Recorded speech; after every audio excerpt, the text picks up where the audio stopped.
Hi ನಮಸ್ಕಾರ ಎಲ್ರಿಗೂ. ನಾನು ನಿಮ್ಮ ಪ್ರೀತಿ Ashwitha and welcome to my YouTube channel. ಹೇಗಿದ್ದೀರಾ ಎಲ್ಲರೂ? ಐ ಹೋಪ್ ಚೆನ್ನಾಗಿದ್ದೀರಾ ಅಂದ್ಕೋತೀನಿ. ಹಾಗೆ ಇವತ್ತಿನ ವ್ಲಾಗ್ ಸ್ಟಾರ್ಟ್ ಮಾಡೋಣ. ಇವತ್ತಿನ ವ್ಲಾಗ್ ಏನು ಅಂದರೆ ಪಾರ್ಟ್ 2 ಅಂತಲೇ ಹೇಳ್ಬೋದು. ನವರಾತ್ರಿ ಆಂಟಿ ಮನೇಲಿ ಹೋಗಿದ್ದಲ್ಲ ಅದ್ರ ವ್ಲಾಗ್ ನೆಕ್ಸ್ಟ್ ಕಂಟಿನ್ಯೂ ಮಾಡ್ತಾ ಇದ್ದೀನಿ. ಸೊ ನನ್ನ ತಂಗಿ ಡ್ಯಾನ್ಸ್ ಮಾಡ್ತಿದ್ದಾಳೆ ನೋಡಿ.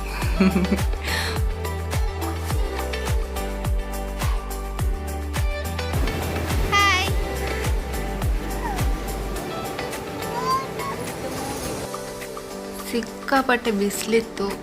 ಹಾಗೆ ಹುಲಿ ವೇಷದವರು ಬರ್ತಾರೆ ಅಂತೇಳಿ ವೆಯ್ಟ್ ಮಾಡ್ತಾ ಇದ್ವಿ. ಅಂದರೆ ನನ್ನ ತಮ್ಮ ಇಬ್ಬರು ತಮ್ಮಂದರು ವೇಷ ಹಾಕಿದ್ದಾರೆ. ಸೊ ಹಾಗೆ ಅವ್ರು ಬರ್ತಾರೆ ಅಂಥೇಳಿ ವೆಯ್ಟ್ ಮಾಡ್ತಿದ್ವಿ. ಹಾಗೆ ಪಾಪು ನೋಡಿ ಬೀಚ್ನ ನೋಡ್ತಾ ಇದ್ದಾನೆ.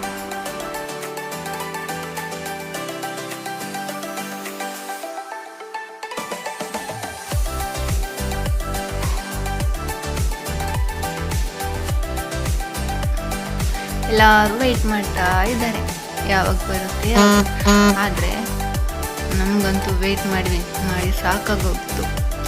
ನೆಕ್ಸ್ಟ್ ಏನು ಮಾಡಿದ್ವಿ ಅಂದರೆ ಅವರು ಬರೋಕ್ಕಿಂತ ಮುಂಚೆನೇ ನಾವಂತೂ ಅಲ್ಲಿಂದ ಹೊರಟ್ವಿ. ಯಾಕಂದರೆ ನಮಗೆ ಇಲ್ಲಿ ಕೇರಳಗೆ ಎತ್ತುವಾಗ ಲೇಟ್ ಆಗ್ಬೋದಲ್ವ. ಸೊ ಅದಕ್ಕೋಸ್ಕರ ನಾವು ಸ್ವಲ್ಪ ಬೇಗ ಬಂದ್ವಿ. ಹಾಗೆ ಆಂಟಿ ಚಿಕ್ಕಪ್ಪ ಬಂದರು, ಹಾಯ್ ಮಾಡಿದ್ರು. ನಮ್ಮ ಪಾಪು ಮಾತ್ರ ಯಾರ ಕೈಗೂ ಹೋಗಲ್ಲ ಆಯಿತಾ. ಏನು ಮಾಡಿದರೂ ಹೋಗಲ್ಲ ಅವನು. ಅವರಿಗೇನೋ ಎತ್ಕೋಬೇಕು ಅನ್ನೋ ಆಸೆ, ಆದರೆ ಇವನು ಹೋಗಬೇಕಲ್ಲ, ಇವನು ಹೋಗ್ತಾನೆ ಇರಲಿಲ್ಲ. ಹೋದರೂ ಅಳ್ತಾ ಇದ್ದ. ಹೀಗೆ ಫ್ಯಾಮ್ಲಿ ಎಲ್ಲರೂ ಸೇರುವಾಗ ಒಂದು ಖುಷಿನೇ ಬೇರೆ ಅಲ್ವಾ.